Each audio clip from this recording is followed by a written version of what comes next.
Hey friends, it's Paul at Circular Motion. Welcome back. Thanks for joining me. If you're new, please hit the subscribe button. That would be absolutely immense. And also, if you like it, hit the like button. If you're returning back for more, thank you also. That means a great deal to me. And again, please hit the like button down below and leave me some comments, guys. Just tell me, what records should I be looking out for? What would make my collection complete? Or what do you think I would dig? Because bear in mind, I'm a recovering metalhead who's casting his taste net far and wide now and experiencing loads of new things. And so, without further ado, I'm going to jump straight into it. Got about 6 LPs to get through. Before I do though, wow, my last video, which was just 2 LPs, got 147 views or something. So amazing like that, which is absolutely phenomenal. So if you're one of those people that watched it, thank you so much. If people could hit more likes, then that would be just phenomenal. Anyway, enough of me waffling and like whoring. So again, going back through my dad's collection and got some gems again today, and some ones that I couldn't quite get into, but maybe with a bit more of a listen I will. So we're going to start off with Jackson Browne and Lawyers in Love, and that is a phenomenal cover, and this is one of the reasons why records themselves were absolutely great, because you got to see this stuff kind of close up. Someone's put a lot of effort into that, they really have. And then you would open up, and this is quite sort of vanilla in terms of inner sleeves, but quite often you'd open inner sleeves up and there'd be lyrics, and there'd be, I can't get that back in, and there'd be with thanks to, and there'd be always like loads of really cool stuff in there. So yeah, this is a nice album. It's 1983. Sounds decent enough. It's quite sort of bluesy, quite sort of middle of the road kind of stuff, really kind of radio friendly. This was his last hit record apparently, and his 7th studio album. It was recorded in a makeshift studio as well, apparently in a big warehouse in LA. So yeah, sounds decent enough. Would give it a go. I did see a YouTube video. I didn't watch it, but I just saw it in my feed saying, Jackson Browne was an underrated guitarist. So yeah, give that a go. I will check out some more stuff by him. I think I've got a couple more LPs in my dad's collection that I'll give a go to. But that's the first one. Second one today. Now this is kind of a repeat for me because I've already got this in my collection. But this is a better copy. It's a cleaner copy. There's no surface noise or anything on it, unlike the second-hand one that I got that had a few little cracks and pops. And it's a great album. Dire Straits' 4th studio album, notable because they brought in an additional rhythm guitarist on this one, and that kind of pumped their sound up a little bit more.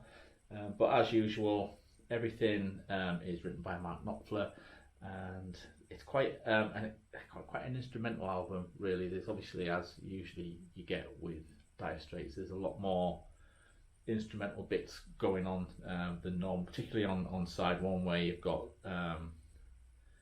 Private Investigations, which seems to go on for quite a while, and Telegraph Road, which is an excellent track. So yeah, well worth checking out. Of course, this was mastered at Masterdisc by the legendary Bob Ludwig, and as I think all of their original releases were, and it sounds superb, absolutely superb. If you can get hold of an old original copy of this, I thoroughly recommend it. But from what I've listened, the reissues, unless they're the anniversary editions where they've been given some special attention, they're all right. They're not bad. Depends on what you're after. But if you can get a hold of the originals, much better, because they haven't been played around with as much as the reissues. And I'm just bringing to mind Making Movies in particular, because I got that, and that there was a noticeable difference that even my youngest daughter picked up. So that's that. Next we have Al Stewart and Year of the Cat. Fun fact, this was originally going to be called Foot of the Stage, and the title track was also, I think, was going to be called that, or is that Foot of the Stage? No, Year of the Cat. And that was apparently written about the legendary British comedian Tony Hancock. But I think somebody pointed out to Mr. Stewart that in America nobody had the first idea who Tony Hancock was, so he hastily went back to the title of Year of the Cat. It's got a great cover by the guys at Hypnosis. It really is, I love stuff like this. And again, this is another reason why records as opposed to CDs have the edge, because you get to see all this really sort of cool detail. You imagine sort of having it, so square, or even so square, and it trying to sort of see all the detail in that, not as good. But yeah, it's great. It's great. Musically, it sounds really, really nice. It's not really my thing. It's easy listening, I would say. It's got quite like a jazzy kind of feel to it, in like a smooth radio kind of feel. It reminds me of an episode of Rick and Morty, bizarrely. There's an episode of Rick and Morty where they rescue a sentient fart, which is all I can describe it, and it sings a song, and the voice reminded me so much of Al Stewart. Or rather, this album reminded me so much of Rick and Morty. But no, it's a nice album. It's definitely a nice album, and it's definitely having a place in anyone's collection. So again, if you can get a hold of that, give it a go. Or just give it a listen on Amazon Music or something, just to see if it's your bag, baby. Next up, this is a good one. This is Festival of the Blues, and that's on, I can't see if I'm going, on the Marble Arch label. And I was talking to my dad about this, and he said that obviously a lot of bands had ripped a lot of the old blues guys off, and somebody had the bright idea of trying to make some money out of these guys and getting them some money too. So they put together these tours where they would go, because this is a live album, and so they would go out in the road in England and they would play to people. And I can't remember who it was it Willie Dixon or Sonny Boy Williamson? But my dad said that he'd go on stage and he'd play, and he'd just be stood gobsmacked at the crowd because he couldn't believe all these people were there to see him, because they weren't used to playing such big like crowds and festivals and things. But yeah, it's great. It's got Muddy Waters, Willie Dixon, Buddy Guy, Sonny Boy Williamson, Howlin' Wolf, tracks of Wee Baby Blues, Oh Wee Baby, Sitting and Thinking, Worried Blues, Bring It On Home, as covered by Led Zeppelin, and that's a nice version. It's a nice kind of bluesy version, as opposed to that where it kicks into that awesome riff. Clouds in My Heart, May I Have a Talk With You, Got My Mojo Working, Don't Know Which Way to Go, 19 Years Old. And like I say, it's a live album. It's one of those where they just stick the mics out and record the whole thing, rather than it doesn't sound like it's off the soundboard, but it sounds really good. It's got this kind of, I think if it was like a really polished recording, it would lose something, because of the nature of this beast. It's a really, really good album. I've got another one somewhere that I'm going to dig out, another Marble Arch. I think I've got a couple of Marble Arch actually from my dad, so I'm going to give them a go. But yeah, definitely, if you can get a hold of this, thoroughly recommend it. Moving swiftly along. Wrong way around. There we go. 40 great tracks, rock heroes, original artists. A double album set, limited edition. I don't know sort of what sets it apart to say it was limited edition, on the Pickwick label. And this is a really good album. It is. And I've said this before, but how would they have put an album like this together? Because these days, you'll just go in with a USB and stick it in, and then just do the whole mastering and cut the record, and boom, it's getting pressed. But back then, they wouldn't have been able to do that. So what did they have to do? Did they have to literally collect all the different tapes, put them onto one tape, and then do the mastering? I mean, I'm intrigued to find out, and I would if any of you know, anybody out there sort of watching, there's people with way more sort of knowledge and experience than me, just please let me know down in the comments, because it does fascinate me. It really does, knowing the process, knowing how a record is made, the lengths they must have had to go to kind of put something like this together back in the day. But anyway, moving on, let's look at what we've got here. So yeah, we've got Rory Gallagher, T-Rex, Robin Trower, David Bowie, Elton John, Procol Harum, James Taylor, Gentle Giant, The The Animals, Joe Cocker, Status Quo, The Trogs, Country Joe and the Fish, Fleetwood Mac, The Move, Jerry Rafferty, The Kinks, Dr. John, 10 Years After, Kilburn, and The High Roads. And it's a great album. So Secret Agent, Rory Gallagher, is a great track. Hot Love, T-Rex, Saturday Night's Alright for Fighting, which is an excellent track by the inimitable, legendary Elton John. Lady Love, Wild Thing, Delta Lady by Joe Cocker, Dimples, David Watts, The Kinks, Who Am I, Country Joe and the Fish, Ice in the Sun, Status Quo, Man of the World, Fleetwood Mac, Stop Your Sobbing, The Kinks, Rock and Soul Music by Country Joe and everybody, Let It Rock, The Animals, Lola, another classic track, The Kinks, Pam's Mood by Ian Dury, which is Kilburn and the High Roads, but was Ian Dury. Night Owl, James Taylor, No So Sweet, Martha Lorraine, Country Joe, Margarine, Joe Cocker, On Reflection, Gentle Giant. You've got Honky Tonk Woman by Elton John, Mr. Universe, Jerry Rafferty, Shadow Play by Rory Gallagher, and that is, it is a brilliant track, that.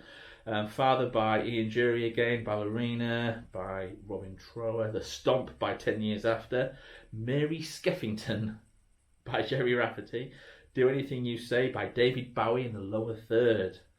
Great stuff. Robin Trower, I Can't Stand It, and Love Like a Man, 10 Years After. And the final side has got Good Morning Little Schoolgirl by 10 Years After, Conquistador by Procol Harum, Mean Cheating Woman, Dr. John, Top of the Pops by The Kinks, which is the theme. It was the theme for a while too, Top of the Pops.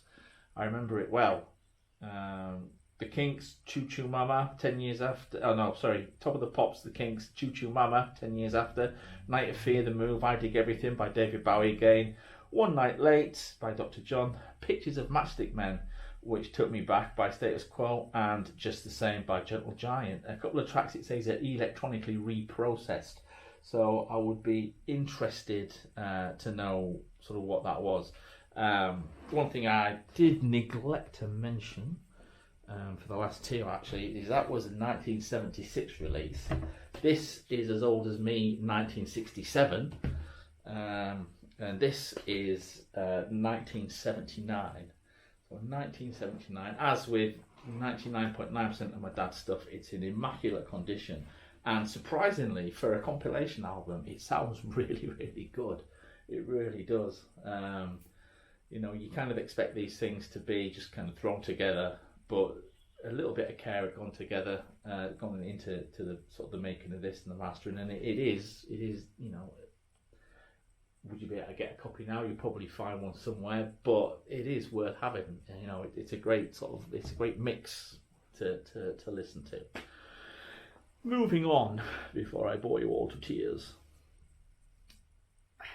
Double Fantasy, John Lennon and Yoko. So this was John's final album. I think it was his 5th album with Yoko and his 7th studio album, and obviously the last one before he was sadly shot in New York in 1980. This was actually released in 1980. This is a 1980 copy. Again, it's in great condition, and it sounds really nice. It sounds really good. It's just a shame that some of the songs aren't brilliant. So Every Man Has a Woman Who Loves Him. It seems like nearly every other track is written by Yoko. So where are we? Double Fantasy by John and Yoko. So we've got Just Like Starting Over, which is really nice. Kiss Kiss Kiss by Yoko Ono, which is awful. It sounds like she's actually run out halfway through it. Clean Up Time by John Lennon, which is kind of apt to come after Kiss Kiss Kiss. Because I bet she's got sticky fingers. Give Me Something, Yoko Ono. I'm Losing You by John Lennon. Watching the Wheels, Woman. What else have we got here? Dear Yoko. And then we've got The Rest Are All by Yoko. But yeah, I mean, it's as epitaphs go. I mean, this was his final studio album. I think other things have been released, and I'm not massively up on John Lennon, but there'll all be outtakes and stuff. This was the last thing that he actually sat down in the studio and said, right, this is what we're going to do. And yeah, it's decent. It is decent, but Yoko lets it down. I'm sorry if that's an unpopular opinion, but that's where I am. But in terms of vinyl and how it sounds, It's really, really nice. It really does sound nice.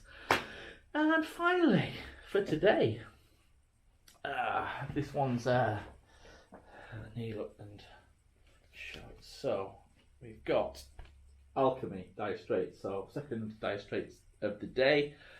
This is a new one for me. Live album released in 1984. Yeah, recorded at the Hammersmith Odeon, which is, you know, if you listen to this album, you would not think it was recorded. I don't know if any of you have been to the Hammersmith Odeon. I've been to see a few bands. Anthrax springs to mind. I think I saw Roger Taylor and The Cross there once. I've seen other bands there, I'm sure, but I can't remember off the top of my head. But anyway, if you've been to the Hammersmith Odeon, it's not a massive place. It's like, you know, it's mid-sized, it's like the City Hall. But this sounds like it's recorded in like a really big venue, like an arena or something. So yeah, just for that alone, it's phenomenal. The sound is exceptional on this. It really is. It's live albums they are a weird beast, aren't they? They can either be really, really good, like the Who live at Leeds, or most Rush albums except Rock in Rio, or they could be really bad, like Live All Over the World by Queen. We don't count Thin Lizzy's Live and Dangerous, because that's nearly all a studio album, but it sounds really good. But yeah, this is a great album. It's got Once Upon a Time in the West, Romeo and Juliet, Espresso Love, Private Investigation, Sultans of Swing, Two Young Lovers, Tunnel of Love, Telegraph Road, Solid Rock, and Going Home, the theme from the film, which Knopfler scored Local Hero. And, you know, all of these tracks, there's not a lot of tracks on there, you think, really, for a live album and a double discer. But they're all extended versions with like loads of really cool fiddly bits in there. It is a phenomenal live album, really. There's no two ways about it. So again, if you get a chance to grab a copy of this, an original copy, do it. You know, do it definitely. And that concludes today's lesson. A whistle stop tour, because I'm just conscious that my last two videos have been quite long. I will be doing, I've got another dive into the 7 inches for Nah coming up, and I've got a couple of new records to share with you too, but I'll do those in separate videos because I don't want this to keep banging on, because I think we're nearly at 20 minutes now. So, but yeah, it's been an absolute pleasure again, as always. And again, you know, I know I'm sounding like a stuck record, no pun intended, but if you could hit the like button, that would be phenomenal. If you're new, please hit the subscribe button, that would also be phenomenal. That would help me out enormously. Don't forget to tickle the notification bell to keep abreast of new content, and leave me a comment down below. Just tell me, you know, buy this record, listen to this record, or you need this record for your collection. So yeah, great. Thank you very much, and I'll speak to you real soon. Ta-ta.